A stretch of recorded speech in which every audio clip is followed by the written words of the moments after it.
জানাজা শুরু হয়ে গেছে, সবাই জানাজায় দাঁড়িয়ে গেছে এবং জানাজা নামাজ পড়ার জন্য সবাই প্রস্তুত। যে যেখানে পারছে সে সেখানে দাঁড়িয়ে যাচ্ছেন জানাজা নামাজ পড়ার জন্য। সাবেক প্রধানমন্ত্রী খালেদা জিয়ার জানাজা এখনই শুরু হতে যাচ্ছে। আমরা সেই জানাজা সরাসরি কভারেজের জন্য উপস্থিত হওয়ার জন্য করতেছি।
যে যেখানে পারছে সারিবদ্ধভাবে দাঁড়িয়ে গেছে। জানাজা এখনই শুরু হবে এবং জানাজায় যা যা শরিক হয়ে সবাই দাঁড়িয়ে পড়েছে। তিনবারের প্রধানমন্ত্রী এবং খালেদা জিয়ার জন্য দোয়া করার জন্য, তার জানাজার জন্য সবাই সামিল হয়েছে এই রোডে কারণ বাজার স্থলে।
আসসালামু আলাইকুম।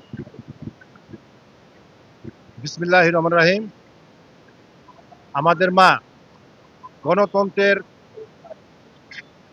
আপসহীন নেত্রী, দেশনেত্রী, তিনবারের প্রধানমন্ত্রী, আমাদের মা তথা বাংলাদেশের লক্ষ কোটি কোটি কোটি মানুষের মা। আপনারা জানেন গতকাল ভোর 6টা তিনি ইন্তেকাল করেছেন। ইন্না লিল্লাহি ওয়া ইন্না ইলাইহি রাজিউন। ওনার মৃত্যুতে শুধু বাংলাদেশ না, আমার মতে সারা পৃথিবীতে একজন নেত্রী হারালেন, সমস্ত পৃথিবীতে একজন যোগ্য নেত্রী হারালেন ওনার মৃত্যুতে। আমরা এখন এতিম, বাংলাদেশের মানুষ এতিম, রাজনৈতিকভাবে আমরা এতিম। জানি না আল্লাহ পাক ওনার স্থলে কাকে দিয়ে এই এই স্থানটি পূরণ করবেন। আমরা আশা রাখি আমাদের ভারপ্রাপ্ত চেয়ারম্যান জনাব তারেক রহমান, উনি ওনার পিতার মতন এবং মায়ের মতোই জনপ্রিয় হবেন, ইতিমধ্যে হয়ে গেছেন, জনপ্রিয় হবেন এবং কোটি কোটি মানুষের উনি সেবা করবেন এই প্রত্যাশা করি। এবং খালদা জিয়ার জন্য আমি জান্নাত হোক এই আল্লাহর কাছে এই দোয়া করি, এই কামনা করি এবং আমাদের শহীদ রাষ্ট্রপতি জিয়াউর রহমান জান্নাতবাসী হোক এই প্রত্যাশা করি এবং তারেক রহমানের মনকে এবং তার পরিবারের সকল সদস্যকে মন এবং সমস্ত মানে এই সুখ নিবারণ করার জন্য আল্লাহ পাক তাদেরকে ক্ষমতা দেখ এই প্রত্যাশায় সবাইকে ধৈর্য ধরার জন্য বলছি।